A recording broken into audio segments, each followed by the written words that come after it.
ಹರ ಹರ ನಮಃ ಪಾರ್ವತೀಪತಯೇ ಹರ ಹರ ಮಹಾದೇವ. ಓಂ ನಮಃ ಸೂರ್ಯಃ ಪಿತಾಮಹೋ ವ್ಯಾಸಃ ವಸಿಷ್ಠೋ ತ್ರಿಪರಾಶರಃ ಕಶ್ಯಪೋ ನಾರದೋ ಗಾರ್ಗ್ಯಃ ಮರೀಚಿರ್ಮುನಿರಂಗಿರಾಃ ಲೋಮಶಃ ಪೌಲುಷಶ್ಚೈವ ಚಮನೋ ಯಮನೋ ಭೃಗುಃ ಶೌನಕೋಷ್ಟಾದಶಶ್ಚೇತಿ ಜ್ಯೋತಿಷ್ಶಾಸ್ತ್ರಪ್ರವರ್ತಕಾಃ. ನಮೋ ಋಷಿಭ್ಯಃ ನಮೋ ಮಹದ್ಭ್ಯಃ. ಪ್ರಿಯ ವೀಕ್ಷಕರೇ, ಭಗವಂತ ಶುಭವನ್ನು ಉಂಟು ಮಾಡಲಿ. ಕರ್ಕಾಟಕ ರಾಶಿಯವರಿಗೆ ಅಕ್ಟೋಬರ್ ತಿಂಗಳು ಹೇಗಿದೆ ಎಂಬುದನ್ನು ತಿಳ್ಕೊಳ್ಳುವಂತಹ ಒಂದು ಪ್ರಯತ್ನ ಮಾಡೋಣ. ನೋಡಿ, ಗ್ರಹಸ್ಥಿತಿ ಹೇಗಿದೆಯಪ್ಪ ಅಂತಂದ್ರೆ ರಾಶಿಯಲ್ಲೇ ಗುರು ಭಾಳ ಒಳ್ಳೆಯದು. ಇನ್ನು 2ನೇ ರಾಶಿಯಲ್ಲಿ ಕೇತು, 3ನೇ ರಾಶಿಯಲ್ಲಿ ಶುಕ್ರ, 4ನೇ ರಾಶಿಯಲ್ಲಿ ರವಿ ಬುಧ, ಕುಜರು ಕೂಡ ನಿಮಗೆ 4ನೇ ರಾಶಿಯಲ್ಲಿ. ಹಾಗೆ 7ನೇ ರಾಶಿಯಲ್ಲಿ 8ನೇ ರಾಶಿಯಲ್ಲಿ ರಾಹು, 8ನೇ ರಾಶಿಯಲ್ಲಿ ರಾಹು, 9ನೇ ರಾಶಿಯಲ್ಲಿ ಶನಿ. ಹೀಗೆಲ್ಲ ಒಂದು ಗ್ರಹಸ್ಥಿತಿ ಇದೆ ನಿಮಗೆ. ಒಟ್ಟಿನಲ್ಲಿ ಕರ್ಕಾಟಕ ರಾಶಿಯವರಿಗೆ ಪುನರ್ವಸು, ಪುಷ್ಯ, ಆಶ್ಲೇಷ. ಪುನರ್ವಸು ನಕ್ಷತ್ರ 4ನೇ ಪಾದ, ಪುಷ್ಯ ನಕ್ಷತ್ರ 1, 2, 3, 4ನೇ ಪಾದ, ಹಾಗೆ ಆಶ್ಲೇಷ ನಕ್ಷತ್ರ 1, 2, 3, 4ನೇ ಪಾದ. ವಿಡಿಯೋ ಮುಗಿಯುವವರೆಗೂ ಕೂಡ ನೀವು ನೋಡ್ತಾ ಇರಿ. ವಿಶೇಷವಾಗಿ ನಕ್ಷತ್ರ ಪರಿಹಾರಗಳು ಏನಿದೆ ಎಂಬುದನ್ನು ತಿಳ್ಕೊಳ್ಳೋಣ. ನೋಡಿ, ಅಕ್ಟೋಬರ್ ತಿಂಗಳು ಇದು ವಿಜಯದಶಮಿ 2ನೇ ತಾರೀಕಿದೆ. ಹಾಗಾಗಿ ಏನಾದರೂ ಒಂದು ಕೆಲಸ ಕಾರ್ಯಗಳನ್ನು ಆರಂಭ ಮಾಡಿ ಅಂತ ಹೇಳ್ತಾನೆ. ಹಾಗೆ 6ನೇ ತಾರೀಕಿಗೆ ಚಾಮುಂಡಿ ಬೆಟ್ಟದಲ್ಲಿ ಚಾಮುಂಡೇಶ್ವರಿ ವ್ರತ ಪೂಜೆ ಹೀಗೆಲ್ಲ ಇದೆ. ಮತ್ತು ರಥೋತ್ಸವವು ಕೂಡ ಇದೆ. 7ನೇ ತಾರೀಕಿಗೆ ವಾಲ್ಮೀಕಿ ಜಯಂತಿ. ಹಾಗೆ 9ನೇ ತಾರೀಕಿಗೆ ಹಾಸನಾಂಬ ದೇವತಾ ದರ್ಶನ ಆರಂಭ ಆಗುವಂಥದ್ದು. ಹಾಗೆ 18ನೇ ತಾರೀಕಿಗೆ ಸಂಕ್ರಾಂತಿ ಇದೆ, ತುಲಾ ಸಂಕ್ರಾಂತಿ ಇದೆ. ಮತ್ತು ಕಾವೇರಿಯಲ್ಲಿ ತಲಕಾವೇರಿಯಲ್ಲಿ ತೀರ್ಥೋದ್ಭವ. ಹಾಗೆ ಇನ್ನು 19ನೇ ತಾರೀಕಿಂದ ಇನ್ನು ಹಬ್ಬ ಹರಿದಿನಗಳೇ ನೀವು ನೋಡ್ತಾ ಇದ್ದಂತೆ. ನೋಡಿ, ಇವನ್ನು ನೀರು ತುಂಬುವಂಥ ಹಬ್ಬ. ಅನಂತರದಲ್ಲಿ ನರಕ ಚತುರ್ದಶಿ 20ನೇ ತಾರೀಕಿಗೆ. ಅದೇ ದಿವಸ ಧನತ್ರಯೋದಶಿ ವ್ರತ, ಧನಲಕ್ಷ್ಮಿಯನ್ನು ವಿಶೇಷವಾಗಿ ಪೂಜೆ ಪುನಸ್ಕಾರಗಳನ್ನು ಮಾಡುವಂಥದ್ದು. 21ನೇ ತಾರೀಕಿಗೆ ಬಲೀಂದ್ರ ಪೂಜೆ. 22ನೇ ತಾರೀಕಿಗೆ ದೀಪಾವಳಿ ಹಬ್ಬ. ಅಂದರೆ ವಿಶೇಷವಾಗಿ ನಮ್ಮಲ್ಲಿ ಪಾಡ್ಯ ದಿವಸ ಹಬ್ಬದ ಆರಂಭ ಮಾಡ್ತಾರೆ. ಮತ್ತು ಹಬ್ಬವೂ ಕೂಡ ದೀಪಾವಳಿ ಎಲ್ಲ ಕಡೆಯೂ ಕೂಡ ಸಡಗರ ಸಂಭ್ರಮ, ಒಂದೆರಡು ಹಬ್ಬದ ವಿಶೇಷತೆ. ಮತ್ತು ಕಾರ್ತಿಕ ಮಾಸದ ಆರಂಭ ಆದದ್ರಿಂದ ಪ್ರತಿಯೊಂದು ಸೋಮವಾರವೂ ಕೂಡ ಶಿವನಿಗೆ ವಿಶೇಷವಾದಂಥ ಅಭಿಷೇಕ, ಪೂಜೆ, ನಮಸ್ಕಾರ, ಪ್ರಾರ್ಥನೆಗಳನ್ನೆಲ್ಲ ಮಾಡಿಕೊಳ್ಳುವಂಥದ್ದು. ಹೀಗೆಲ್ಲ ಹಬ್ಬ ಹರಿದಿನಗಳಿದೆ. ನಾವು ಹೇಳುವಂಥದ್ದು ಗೋಚಾರ ಫಲ ಅಂಥೇಳಿ. ನಿಮ್ಮ ಜಾತಕದ ಮೇಲೆ, ದಶಾಭುಕ್ತಿಗಳ ಮೇಲೆ ಸ್ವಲ್ಪ ವ್ಯತ್ಯಾಸವೂ ಕೂಡ ಇರಬಹುದು. ನೋಡಿ, ಕರ್ಕಾಟಕ ರಾಶಿಯವರಿಗೆ ಏನಾಗಿದೆಯಪ್ಪ ಅಂತಂದರೆ ಎಲ್ಲವೂ ಕೂಡ ಇದೆ. ಆದರೂ ಕೂಡ ಎಲ್ಲೋ ಒಂದು ಚಿಂತೆ, ಇನ್ನೂ ಆಗಬಹುದಾಗಿತ್ತಪ್ಪ, ಇನ್ನೂ ಸಿಗಬಹುದಾಗಿತ್ತಪ್ಪ, ಇಷ್ಟೇ ಆಯ್ತಲ್ಲ ಅಂಥೇಳಿ ನೀವು ಮರುಗ್ತಾ ಇದ್ದೀರಿ. ಅದನ್ನು ಫಸ್ಟ್ ಬಿಟ್ಟುಬಿಡಿ. ಭಗವಂತ ಹಿಂದೆ ಹೋಲಿಸ್ಲಿಕ್ಕೆ ಹೋದರೆ, ಹಿಂದಿನ ಕಷ್ಟ ದುಃಖಗಳನ್ನೆಲ್ಲ ನೋಡ್ಲಿಕ್ಕೆ ಹೋದರೆ ಇಷ್ಟೊಂದು ಅನುಕೂಲತೆಗಳನ್ನು ನಿಮಗೆ ಕೊಟ್ಟಿದ್ದಾನೆ ಅಲ್ವಾ? ಯಾಕಂದರೆ ಭಗವಂತನಿಗೆ ಏನೇನು ಕೊಡಬೇಕು ಹೇಳುವಂಥದ್ದು ಗೊತ್ತಿದೆ. ನೋಡಿ, ನಿಮ್ಮ ಮನಸ್ಸಲ್ಲೇ ಹಿಂದೆಲ್ಲ ಯೋಚನೆ ಮಾಡ್ಕೊಂಡಿದ್ರಿ. ನೀವು ಏನು ಇಷ್ಟಾರ್ಥ ಸಿದ್ಧಿ ಆಗಬೇಕು ಅಂತಿತ್ತು ಅದನ್ನೆಲ್ಲ ಭಗವಂತ 100ಕ್ಕೆ 80% ಕೊಟ್ಟಿದ್ದಾನೆ. ಮದುವೆ ಆಗದೇ ಇದ್ದವರು ಮದುವೆ ಆಯಿತು, ಮನೆ ಕಟ್ಟದೇ ಇದ್ದವರು ಮನೆ ಆಯಿತು, ಸೈಟ್ ಬೇಕು ಅಂದವರು ಸೈಟ್ ಆಯಿತು, ಕೋರ್ಟು ಕಚೇರಿ ಕಾನೂನಿನ ತೊಡಕು ಇತ್ತು, ಸಮಸ್ಯೆ ಇತ್ತು, ಅದೆಲ್ಲ ಒಂದು ಹಂತಕ್ಕೆ ಪರಿಹಾರ ಆಯಿತು. ಹೀಗೆ ಭಗವಂತ ನಿಮಗೆಲ್ಲ ನೀಡುತ್ತಾನೆ ಇದ್ದಾನೆ. ಈ ಒಂದು ಯೂನಿವರ್ಸು ಅಥವಾ ಪ್ರಕೃತಿ ಅಥವಾ ಪರಮಾತ್ಮ ಹೇಳುವಂಥದ್ದು ಯಾವ ಒಂದು ಶಕ್ತಿ ಇದೆಯೋ ಅದು ನಾವು ಏನೇನು ಭಗವಂತನಲ್ಲಿ ಕೇಳ್ತಾ ಇರ್ತೇವೆ ಅದನ್ನೆಲ್ಲ ಭಗವಂತ ನಮಗೆ ನೀಡ್ತಾನೆ ಇರ್ತಾನೆ. ಸಕಾಲಕ್ಕೆ ಅನ್ನ, ಆಹಾರಗಳನ್ನು, ಆರೋಗ್ಯಗಳನ್ನು ಹೀಗೆಲ್ಲ ಭಗವಂತ ನೀಡ್ತಾ ಇರ್ತಾನೆ. ಆದರೆ ನಮಗೆ ಕೆಲವೊಂದು ಸಾಕಾಗುವುದಿಲ್ಲ. ಹಾಗಾಗಿ ನಾವು ಕೆಲವೊಂದು ಸಲ ಅತಿಯಾದ ಆಸೆಯೂ ಕೂಡ ದುಃಖವನ್ನು ಉಂಟು ಮಾಡುತ್ತದೆ ಅಂತೆ. ಹಾಗೆ ಅತಿಯಾದಂಥ ಆಸೆ ಬೇಡ. ಒಟ್ಟಿನಲ್ಲಿ ಭಗವಂತ ತಕ್ಕ ಮಟ್ಟಿಗೆ ನೀಡಿದ್ದಾನೆ. ಇದರಲ್ಲಿ ತೃಪ್ತಿ ಪಡುತ್ತಾ, ಇದೆಲ್ಲ ಅಭಿವೃದ್ಧಿಯನ್ನು ಹೊಂದುತ್ತಾ ಮುಂದಿನ ಸ್ಟೆಪ್ಪನ್ನು ಯೋಚನೆ ಮಾಡೋಣ. ಒಂದನೇದಾಗಿ ಅನಿರೀಕ್ಷಿತವಾಗಿ ಈ ತಿಂಗಳಿಂದ ಧನಾಗಮನ ಆಗುವಂಥ ಸಾಧ್ಯತೆಗಳು. ನೋಡಿ, ಯಾವುದೋ ಒಂದು ಕೆಲಸ ಆಗುವುದೇ ಇಲ್ಲ, ಯಾವುದೋ ಒಂದು ಕೆಲಸ ನಿಂತು ಹೋಯಿತು, ಇದು ನನ್ನಿಂದ ಆಗುವುದಿಲ್ಲ ಹೇಳೋದನ್ನು ಗುರು ನಿಮ್ಮ ಕೈಯಲ್ಲಿ ಆಗ್ತದೆ ಅಂತೇಳಿ ಮಾಡ್ತಾನೆ. ಇದೇ ಗುರುವಿನ ಸಾಮರ್ಥ್ಯ. ಯಾಕಂದರೆ ರಾಶಿಯಲ್ಲಿ ಗುರು ಕೂತಿದ್ದಾನೆ. 18ನೇ ತಾರೀಕು ಅನಂತರದಲ್ಲಿ ರಾಶಿಗೆ ಬರ್ತಾನೆ. ಹಾಗಾಗಿ 18ನೇ ತಾರೀಕು ಮುಗಿದ ಮೇಲೆ ನಿಮ್ಮ ಜೀವನದಲ್ಲಿ ಬಹಳಷ್ಟು ಚೇಂಜಸ್ ಆಗುತ್ತೆ. 18ನೇ ತಾರೀಕು ಮುಗಿದ ಮೇಲೆ ಒಂದಂತಕ್ಕೆ ಯಾವ ಕೆಲಸ ನಿಮ್ಮ ಕೈಯಿಂದ ಆಗಲ್ವೋ, ಯಾಕಂದರೆ ನೀವು ಬಹಳ ಹಠವಾದಿಗಳು. ಅದಕ್ಕೆ ನಕ್ಷತ್ರ ಪರಿಹಾರಗಳನ್ನು ಕೂಡ ವಿಡಿಯೋ ಮಾಡಿ ಅಪ್ಲೋಡ್ ಮಾಡಿದ್ದೇನೆ, ಗಮನಿಸಿ. ಬಹಳ ಹಠ, ಬಹಳ ಕ್ರೋಧ, ಬಹಳ ಹಾವಿನ ಹಾಗೆ ಒಂದಂತಕ್ಕೆ ಕಾದು ಕೂತ್ಕೊಳ್ಳುವಂತಹ ಜನ ನೀವು. ಹಾಗಾಗಿ ಅಂತಹ ಕಾದು ಕೊಂಡುಕೊಂಡು ಕೆಲವೊಂದು ಕೆಲಸಗಳು ಆಗಿಲ್ಲ ಅಂತೇಳಿ ಯಾವ್ದು ಅಂದ್ಕೊಂಡಿದ್ರೆ ಅದು ಆಗುವಂಥ ಸಾಧ್ಯತೆಗಳಿದೆ. ಗುರು ನಿಮಗೆ ವಿಶೇಷವಾದಂತಹ ಒಂದು ಟರ್ನಿಂಗ್ ಪಾಯಿಂಟನ್ನು ಕೊಡ್ತಾನೆ. ನೋಡಿ, ನೀವು ಒಂದು ಸಲ ಯೋಚನೆ ಮಾಡಿ ನೋಡಿ, ಕರ್ಕಾಟಕ ರಾಶಿಯವರು ಪ್ರತಿ ವರ್ಷವೂ August, September, October, November, December, ಇದು 4 ತಿಂಗಳು ಏನಿದೆಯಲ್ವಾ, ಈ 4 ತಿಂಗಳಲ್ಲಿ ಏನೋ ಒಂದು ದೊಡ್ಡ ಸಾಧನೆ ಮಾಡ್ತೀರಿ. ಅದು ಏನು, ಹಾಗೆ ರಾಶಿಯಲ್ಲಿರುವಂತಹ ಗುರುವು ನಿಮಗೆ ಗೊತ್ತಿಲ್ಲದೇ ಇದ್ದ ಹಾಗೆ ನಿಮ್ಮಿಂದ ಬಹಳಷ್ಟು ಒಳ್ಳೆ ರೀತಿಯಾದಂಥ ಕೆಲಸ ಕಾರ್ಯಗಳನ್ನು ಗುರುವು ಮಾಡಿಸ್ತಾನೆ. ಗುರು ಅಂತಂದರೆ ಅಂತಹ ಒಂದು ವಿಶೇಷವಾದಂಥ ಒಂದು ಶಕ್ತಿ ಸಾಮರ್ಥ್ಯವೇ ರಾಶಿಯಲ್ಲಿದೆ. ಹಾಗಾಗಿ ಗುರು ಅಂತಂದರೆ ನಮ್ಮ ಶಾಸ್ತ್ರದಲ್ಲಿ ಸರ್ವೇಶ್ವರಾಣಾಂ ಗುರುಹು ಎಂಬುದಾಗಿ ಕರೆದಿದ್ದಾರೆ. ಗುರುಕ್ಕಿಂತ ಮೇಲೆ ದೇವತೆಗಳು ಇಲ್ಲ. ಹಾಗಾಗಿ ಆ ಗುರುವು ನಿಮ್ಗೆ ರಾಶಿಯಲ್ಲಿದ್ದಾನೆ. ಹಾಗಾಗಿ ನಿಮಗೆ ಗೊತ್ತಿದೆ ಇಲ್ಲದೇ ಇದ್ದ ಹಾಗೆ ನಿಮ್ಮಲ್ಲಿರುವಂಥ ಅನೇಕ ಶಕ್ತಿಗಳನ್ನು ಗುರು ವೃದ್ಧಿ ಮಾಡ್ತಾನೆ. ಅನೇಕ ಕಷ್ಟಕ ತೊಂದರೆಗಳನ್ನು ಪರಿಹಾರ ಮಾಡುವಂಥದ್ದು. ನಿಮಗೆ ಗೊತ್ತಿಲ್ಲ, ನಿಮ್ಮ ಕೈಯಲ್ಲಿ ಇದು ಆಗಲ್ಲ ಅಂತ ಅಂದ್ಕೊಳ್ತಾ ಇರ್ತೀರಿ. ಅಂತ ಆಗಲ್ಲ ಅಂದ್ಕೊಳ್ತಾ ಇರುವಂತಹ ಆ ಕಷ್ಟಗಳನ್ನು, ತೊಂದರೆಗಳನ್ನು ಗುರು ಪರಿಹಾರ ಮಾಡ್ತಾನೆ. ಅಂದರೆ ಸಮೃದ್ಧಿಯನ್ನು ಕೊಡ್ತಾನೆ. ಒಳ್ಳೆ ರೀತಿಯಾದಂಥ ಆರ್ಥಿಕವಾದಂಥ ಅನುಕೂಲತೆಗಳಾಗುವ ಹಾಗೆ ಮಾಡ್ತಾನೆ. ಹಾಗಾಗಿ ನಿಮ್ಗೆ ತಕ್ಕ ಮಟ್ಟಿಗೆ ಅತಿ ಆಸೆ ಬೇಡ, ಎಷ್ಟಿದೆಯೋ ಅಷ್ಟು ಪ್ರಯತ್ನಗಳನ್ನು ಮಾಡ್ತಾ ಇರಿ. ಆ ಪ್ರಯತ್ನಗಳನ್ನು ನಿಲ್ಲಿಸುವಂಥದ್ದು ಬೇಡ. ಯಾಕಂದರೆ ಕರ್ಕಾಟಕ ರಾಶಿಯವರಿಗೆ ಹಿಂದೆಲ್ಲ ಎಷ್ಟು ಕಷ್ಟ ಇತ್ತು, ಹಿಂದೆಲ್ಲ ತೊಂದರೆ ಇತ್ತು, ನೀವು ಗಮನಿಸಿದಿರಿ. ಈಗ ಅಷ್ಟಾಗಿ ಹಂತ ಹಂತವಾಗಿ ಒಳ್ಳೆ ರೀತಿಯಾದಂಥ ಫಲಗಳನ್ನು ಕೂಡ ಭಗವಂತ ನೀಡ್ತಾ ಇದ್ದಾನೆ. ಹಾಗಾಗಿ ಆರ್ಥಿಕವಾದಂಥ ಅನುಕೂಲತೆಗಳನ್ನು, ಆರ್ಥಿಕವಾದಂಥ ಅಭಿವೃದ್ಧಿಯನ್ನು ಗುರು ಕೊಡ್ತಾನೆ. ಹಾಗೆ ಇನ್ನು ನೋಡಿ, ನಿಮ್ಮ ರಾಶಿಯಿಂದ 2ನೇ ರಾಶಿಯಲ್ಲಿ ಕೇತು ಇದ್ದಾನೆ. ಹಾಗೆ ತಂದೆಯವರ ವಿಷಯದಲ್ಲಿ, ತಾಯಿಯವರ ವಿಷಯದಲ್ಲಿ ಸ್ವಲ್ಪ ಜಾಗ್ರತೆಯೂ ಕೂಡ ವಹಿಸ್ಕೊಳ್ಬೇಕು. ಮತ್ತು ಅವರ ಆರೋಗ್ಯದ ವಿಷಯದಲ್ಲಿ ಏನಾದರೂ ತೊಂದರೆ ತಾಪತ್ರಗಳಿದ್ದರೆ ಅದಕ್ಕೆ ನೀವು ಸ್ವಲ್ಪ ಏನಾದರೂ ನಿಮ್ಮ ಕೈಲಾದಂಥ ಚಿಕಿತ್ಸೆಗಳನ್ನು ಮಾಡಿಕೊಳ್ಳಿ, ಚೆನ್ನಾಗಿ ನೋಡಿಕೊಳ್ಳುವಂತಹ ಒಂದು ಪ್ರಯತ್ನವನ್ನು ಮಾಡಿ. ಯಾಕಂದರೆ 2ನೇ ರಾಶಿಯಲ್ಲಿ ಕೇತು ಇದ್ದಾನೆ. ಹಾಗಾಗಿ ಸಣ್ಣ ಪುಟ್ಟ ಸಮಸ್ಯೆಗಳು, ಕಿರಿಕಿರಿಗಳು ಕೂಡ ಇದ್ದಾವೆ. ಹಾಗಾಗಿ ಅದನ್ನು ತೊಂದರೆಗಳಿದ್ದರೆ ಸಣ್ಣ ಪುಟ್ಟ ಚಿಕಿತ್ಸೆಗಳನ್ನು ಮಾಡಿಕೊಳ್ಳಿ, ಎಷ್ಟೊಂದು ತಲೆ ಕೆಡಿಸ್ಕೊಳ್ಳೋದು ಬೇಡ. ನಮ್ಮ ಕರ್ತವ್ಯವನ್ನು ನಾವು ಪ್ರಾಮಾಣಿಕವಾಗಿ ಮಾಡುವಂಥ ಪ್ರಯತ್ನಗಳನ್ನು ಮಾಡಬೇಕು. ಮಿಕ್ಕಿದೆಲ್ಲ ಆ ದೈವಾನುಗ್ರಹ, ಭಗವಂತನ ಇಚ್ಛೆ. ಭಗವಂತನು ಕೊಡುವನು ಅವನೇ, ತೆಗೆದುಕೊಳ್ಳುವನು ಅವನೇ. ನಮ್ಮ ಕೈಲಿ ಏನಿದೆ ಅಂಥೇಳಿ ಎಲ್ಲವನ್ನೂ ಕೂಡ ಅವನ ಮೇಲೆ ಭಾರ ಹಾಕಿ ಪ್ರಯತ್ನ ಮಾಡುವಂಥದ್ದು.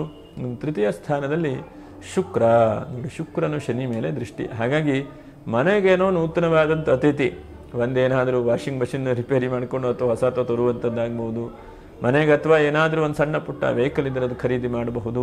ಅಥವಾ ಮನೆಗೆಲ್ಲ ಪೇಂಟಿಂಗ್ ಮಾಡಿ ಏನೂ ಇಲ್ಲಪ್ಪ ಅಂತಂದರೆ ಕೃಷ್ಣಾರ್ಪಣ ವಸ್ತು ಅಂತೇಳಿ ಸತ್ಯನಾರಾಯಣ ಸ್ವಾಮಿ ಪೂಜೆ ಆದರೂ ಮಾಡಬಹುದು.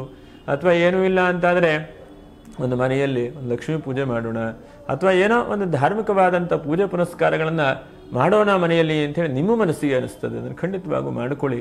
ಯಾಕಂದರೆ ಭಗವಂತ ಅಥವಾ ಪ್ರಕೃತಿ ಅಥವಾ ನಾವು ನಂಬಿಕೊಂಡಿರುವಂತಹ ದೇವರು, ನಾವು ಏನೇನು ಕೊಡ್ತೇವೆ ಅದನ್ನೆಲ್ಲ ಭಗವಂತ ನಮಗೆ ಕೊಡ್ತಾನೆ. ನಮಗೆ ಯಾವುದು ಮೇಲಕ್ಕೆ ಕಲ್ಲು ಬಿಸಾಕಿದ್ರೆ ಕೆಳಗೆ ಬರುತ್ತೋ ಹಾಗೆ ಆ ಭಗವಂತನ ಏನೇ ಕೊಡಿ ನೀವು ಭಗವಂತನು ನಮಗೆ ಅನುಗ್ರಹಿಸ್ತಾನೆ. ಅದು ನಮಗೆ ಈ ಕ್ಷಣಕ್ಕೆ ಸಿಗದೇ ಇರಬಹುದು, ಆದರೆ ಅದು ಇವತ್ತೆಲ್ಲ ನಾಳೆಗೆ ಅದು ಫಲ ಸಿಗ್ತದೆ. ಭಗವಂತನ ಅನುಗ್ರಹ ಅಂತಂದರೆ ಹಾಗಾಗಿ ನೀವೇನಾದರೂ ಕೂಡ ಮನೆಯನ್ನು ಸ್ವಚ್ಛತೆ ಮಾಡಿಕೊಂಡು, ವಿಶೇಷವಾಗಿ ನೋಡಿ ನವರಾತ್ರಿಯ ಶುಭವಾದಂಥ 2ನೇ ತಾರೀಕಿದೆ, ವಿಜಯದಶಮಿ ಇದೆ. ಹಾಗಾಗಿ ಇಂಥ ಒಂದು ಸುಸಂದರ್ಭದಲ್ಲಿ ನೀವೇನಾದರೂ ಒಂದು ಮುಂದೆ ಕೆಲಸ ಕಾರ್ಯಗಳನ್ನು ನಾನು ಮಾಡ್ತೇನೆ, ನನಗೆ ಸಿಗತ್ತೆ, ನನಗೆ ಆಗತ್ತೆ ಹೇಳುವಂಥ ಧೈರ್ಯ ತುಂಬಿಕೊಂಡು ಮುಂದೆ ಹೋಗುವಂಥ ಪ್ರಯತ್ನಗಳನ್ನು ಮಾಡಿಕೊಳ್ಳಿ. ಆ ಭಗವಂತನ ಶುಕ್ರನು ಅನುಗ್ರಹಿಸ್ತಾನೆ. ಗೃಹಿಣಿಯರಿಗೆ ಬಹಳ ಶುಭ ನೋಡಿ. ತೃತೀಯ ರಾಶಿಯಲ್ಲಿ ಶುಕ್ರ ಇದ್ದಾನೆ.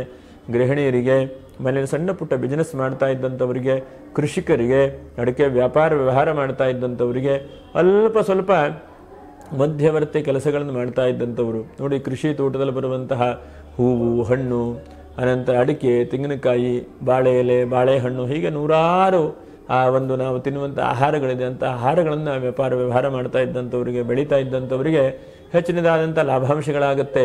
ಯಾಕಂದರೆ ಶುಕ್ರನು 3ಯ ರಾಶಿಯಲ್ಲಿದ್ದು ನಿಮಗೆ ಭಾಗ್ಯವನ್ನು ನೋಡಲ್ಪಟ್ಟಿದ್ದಾನೆ. ಅದರ ಜೊತೆಯಲ್ಲಿ ಗುರುವು ರಾಶಿಗೆ ಬಂದು ಕೂತಿದ್ದಾನೆ. ಹಾಗಾಗಿ ನಿಮ್ಮ ಮನಸ್ಸಲ್ಲಿ ಏನೋ ಒಂದು ಕನಸು ಕಾಣುತ್ತದೆ, ಅದು ಖಂಡಿತವಾಗೂ ಮಾಡಿ. ಯಾಕಂದರೆ ಹುತ್ತ ಕೈ ಹಾಕದಾಗೆ ಗೊತ್ತಾಗುತ್ತದೆ ಅದು ಹೇಗಿದೆ ಅಂತೇಳಿ. ಇಲ್ಲಿ ಗೊತ್ತಾಗೋದಿಲ್ಲ. ಜೀವನದಲ್ಲಿ ಒಳ್ಳೆಯ ಕೆಲಸಗಳಿಗೆ ಈ ತಿಂಗಳು ಪ್ರಯತ್ನ ಮಾಡಿ ಅಂತ ಹೇಳ್ತೇನೆ. 4ಥ ರಾಶಿಯಲ್ಲಿ ರವಿ, ಬುಧ, ಕುಜರು. ಯಾಕೋ ಸ್ವಲ್ಪ ಸಿಟ್ಟು, ಕೋಪ, ತಾಪಗಳು ಕೂಡ ನಿಮ್ಗೆ ಬರ್ತಾ ಇದೆ. ಯಾಕೋ ಮನಸ್ಸಿಗೆ ಸರಿ ಆಗ್ತಾ ಇಲ್ಲ, ಏನೋ ಚಿಂತೆ, ಏನೋ ಟೆನ್ಷನ್, ಹೀಗೆಲ್ಲ ನಿಮ್ಮ ಮನಸ್ಸಿಗೆ ಬರ್ತಾ ಇದೆ. ಹಾಗಾಗಿ ಆ ಚಿಂತೆ ಏನಿದೆಯೋ, ಟೆನ್ಷನ್ ಏನಿದೆಯೋ ಅದೆಲ್ಲ ಭಗವಂತನ ಮೇಲೆ ಭಾರ ಹಾಕಿಬಿಡಿ. ಇದು ಯಾವುದು ನನ್ನದಲ್ಲ, ಎಲ್ಲ ಭಗವಂತ ನೀ ಕೊಟ್ಟಿದೀಯಾ, ನಡೆಸ್ತಾ ಇದೆಯಾ, ನಿನ್ನ ಮೇಲೆ ಭಾರ ಅಂಥೇಳಿ ಮುಂದೆ ಹೋಗ್ತಾ ಬನ್ನಿ. ಯಾಕಂದರೆ ಕುಜನು 4ಥದಲ್ಲಿದ್ದಾಗ ಭೂಮಿಯ ವ್ಯಾಪಾರ ವ್ಯವಹಾರ ಅನುಕೂಲತೆಗಳನ್ನು ಭಗವಂತ ಕೊಡ್ತಾನೆ.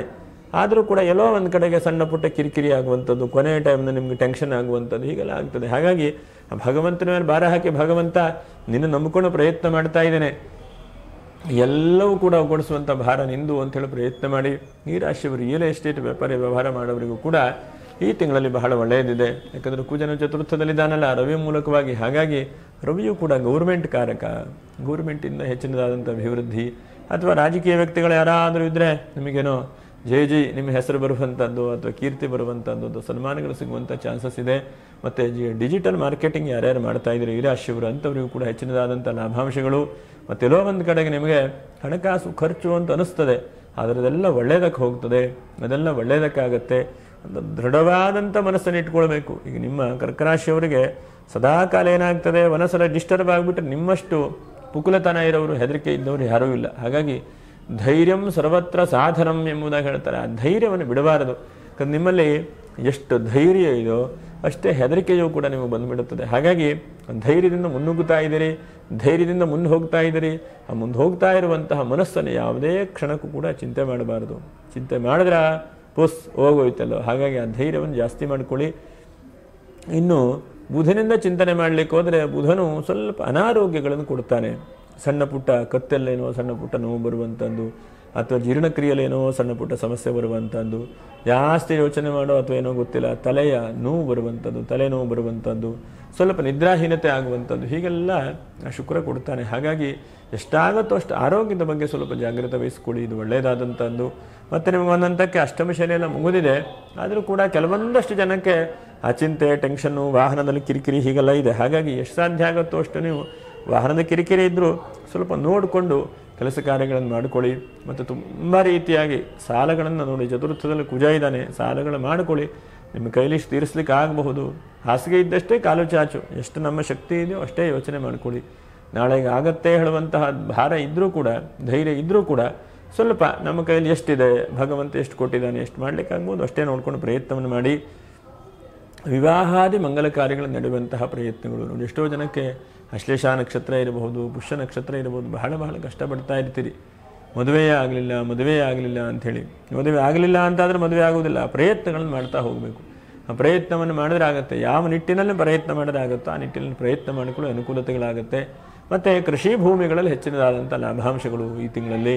ಮತ್ತು ಯಾರ್ಯಾರು ಔಷಧಿ ಉಪಚಾರಗಳನ್ನು ಕೊಡ್ತಿರಲ್ಲ ಈ ರಾಶಿಯವರು ಅಂಥವ್ರಿಗೆ ಹೆಚ್ಚಿನದಾದಂತಹ ಸನ್ಮಾನಗಳಾಗುವಂಥದ್ದು. ನಿಮಗೆಲ್ಲ ಒಂದು ಕಡೆಗೆ ಔಷಧಿ ತೆಗೆದುಕೊಂಡಂಥ ವ್ಯಕ್ತಿ, ಇಲ್ಲಪ್ಪ ನೀವು ಚೆನ್ನಾಗಿ ಔಷಧಿ ಕೊಟ್ಟರಿ, ನನಗೆ ಭಾಳ ಚೆನ್ನಾಗಾಯ್ತು ರೀ, ತುಂಬ ತೊಂದರೆ ಐತ್ರಿ ಅಂತೇಳಿ ಹೇಳ್ತಿದ್ರು, ಅದೆಲ್ಲ ಬಗೆಹರಿತ್ರಿ ಅಂಥೇಳಿ ಅವರೇ ನಿಮ್ಗೆ ಹೇಳುವಂಥದ್ದು. ಆ ಖುಷಿಗಿಂತ ದೊಡ್ಡ ಖುಷಿ ಯಾವುದೂ ಇಲ್ಲ. ಹಾಗಾಗಿ ಔಷಧಿ ಉಪಚಾರ ಮಾಡ್ತಾ ಇರುವಂಥ ವ್ಯಕ್ತಿಗಳು ಹೆಚ್ಚಿನದಾದಂಥ ಒಳ್ಳೆಯದಾದಂಥ ಅವಕಾಶಗಳಾಗುತ್ತೆ. ಮತ್ತು ಬಿಲ್ಡಿಂಗ್ ಕಾಂಟ್ರಾಕ್ಟ್ಗಳು, ಮನೆ ಕಟ್ಟುವಂಥ ವ್ಯಕ್ತಿಗಳು, ಇಂಥವರಿಗೂ ಕೂಡ ಈ ತಿಂಗಳಲ್ಲಿ ತಕ್ಕ ಮಟ್ಟಿಗೆ ಒಳ್ಳೆಯ ರೀತಿಯಾದಂಥ ಆರ್ಡರ್ಗಳು ಬರುವಂಥದ್ದು, ಸೇಲ್ ಆಗುವಂಥದ್ದು, ಹೊಸದಾದಂತಹ ಏನೋ ಒಂದು ನಿಮ್ಮ ಮನಸ್ಸಿಗೆ ಅನಿಸ್ಕೊಂಡು ಕೆಲಸ ಕಾರ್ಯಗಳನ್ನು ಕೂಡ ಶುರು ಮಾಡ್ತೀರಿ. ಆ ಕೆಲಸದಲ್ಲಿ ತಕ್ಕ ಮಟ್ಟಿಗೆ ಅನುಕೂಲತೆಗಳನ್ನು ಕೂಡ ಭಗವಂತ ನೀಡುತ್ತಾನೆ. ಮತ್ತು ಈ ತಿಂಗಳಲ್ಲಿ ಹೆಚ್ಚಿನದಾದಂಥ ಲಾಭಾಂಶಗಳ ಕಡೆಗೆ ಹೋಗ್ತೀನಿ. ಧಾರ್ಮಿಕವಾದಂಥ ಪ್ರವಚನಗಳು, ಧಾರ್ಮಿಕವಾದಂಥ ಕ್ಷೇತ್ರಗಳಿಗೆ ದರ್ಶನ. ಗುರು ರಾಶಿಯಲ್ಲಿ ಬಂದಿದ್ದಾನಲ್ಲ, ನಿಮ್ಮನ್ನು ಹಣ ಬರುವ ಹಾಗೂ ಮಾಡ್ತಾನೆ, ಖರ್ಚಾಗುವಾಗೂ ಮಾಡ್ತಾನೆ. ಒಳ್ಳೆ ರೀತಿಯಾಗಿ ಆಗ್ತದೆ ಇದು. ಹಾಗಾಗಿ ಅಂತಹ ಜಾಸ್ತಿ ಪ್ರಯತ್ನಗಳನ್ನು ಮಾಡಿಕೊಳ್ಳಿ. ಇನ್ನೊಂದು, ಕರ್ಕರಾಶಿಯವರಿಗೆ ಹೋರಾಟದ ಜೀವನವೇ ಜಾಸ್ತಿ ಇರುತ್ತೆ. ಹೋರಾಟ ಜೀವನ ಅಂತ ತಲೆ ಕೆಡಿಸ್ಕೊಳ್ಳೋದು ಬೇಡ. ಎಷ್ಟೇ ಹೋರಾಟ, ಎಷ್ಟೇ ತೊಂದರೆ ಏನೇ ಇದ್ದರೂ ಕೂಡ ಅಂತಹ ಹೋರಾಟ ತೊಂದರೆಗಳನ್ನು ಭಗವಂತ ಪರಿಹಾರ ಮಾಡಿ ಒಳ್ಳೆಯ ಕಡೆ ಕೊಡ್ತಾನೆ ಭಗವಂತನು. ಎಷ್ಟೋ ಸಲ ನಮಗೆ ಹೋರಾಟ ಅಂತ ಅನಿಸ್ತದೆ. ಅನಿಸದಂಥ ಹೋರಾಟ ಇದ್ದರೂ ಕೂಡ ಪರಿಣಾಮ ಫಲ ಏನಿದೆಯಲ್ಲ ಅಮೃತತ್ವವನ್ನು ಕೊಡುತ್ತದೆ. ಹಾಗಾಗಿ ಅಂತ ಅಮೃತತ್ವ, ಒಳ್ಳೆ ರೀತಿಯಾದಂಥ ಫಲಗಳನ್ನು ಭಗವಂತ ಕೊಡ್ತಾನೆ. ಹೆಚ್ಚಿನ ಗಾಬರಿ ಬೇಡ, ಚಿಂತೆ ಬೇಡ. ಆ ದೈವಾನುಗ್ರಹದ ಪ್ರಯತ್ನಗಳನ್ನು ಮಾಡ್ತಾ ಹೋಗಿ. ನೋಡಿ, ಈ ತಿಂಗಳಲ್ಲಿ ಒಂದು 5 ಬದಲಾವಣೆಗಳನ್ನು ಮಾಡಿಕೊಳ್ಳಿ. 1ನೇ ಬದಲಾವಣೆ, ನೀವು ಎಲ್ಲಿ ಹೋಗ್ತೀರಿ ಅದನ್ನು ಸರಿಯಾಗಿ ಮಾಡುವಂಥ ಪ್ರಯತ್ನ ಮಾಡಿ. 2ನೇದಾಗಿ ಧೈರ್ಯ ಇನ್ನೂ ಜಾಸ್ತಿ ತಗೊಂಬನ್ನಿ. 3ನೇದಾಗಿ ಅತಿ ಆಸೆ ಬೇಡ, ಪ್ರಯತ್ನಗಳನ್ನು ಮಾಡಿ. 3ನೇದಾಗಿ ಏನಾದರೂ ಒಂದು ಬಿಸ್ನೆಸ್ಸನ್ನು ನೋಡಿ. ಈ ನವರಾತ್ರಿಯಲ್ಲಿ ನಾನು ನಿಮ್ಗೆ ಹೇಳಿದಾಗೆ ಈ ಒಂದು ಅಕ್ಟೋಬರ್, ನವೆಂಬರ್, ಡಿಸೆಂಬರ್ ಏನಿದೆ ನಿಮ್ಮನ್ನು ಬಹಳ ರೀತಿಯಾಗಿ ಒಂದು ಬೆಳವಣಿಗೆ ಕೊಡ್ತದೆ ನಿಮ್ಮ ಈ ರಾಶಿಯವರಿಗೆ. ಹಾಗಾಗಿ ಏನಾದರೂ ಒಂದು ನಾನು ಮಾಡ್ತೇನೆ ಅಂತೇಳಿ ಹಿಡ್ಕೊಂಡು ಹೊರಡಿ, ಅದನ್ನು ಪ್ರಯತ್ನ ಮಾಡಿ. ಪ್ರಯತ್ನ ಮಾಡಿದಾಗೆ ತಾನೇ ಲಾಭ ಆಗುತ್ತೋ, ನಷ್ಟ ಆಗುತ್ತೋ, ಸುಖವೋ ದುಃಖವೋ ಗೊತ್ತಾಗುತ್ತೆ.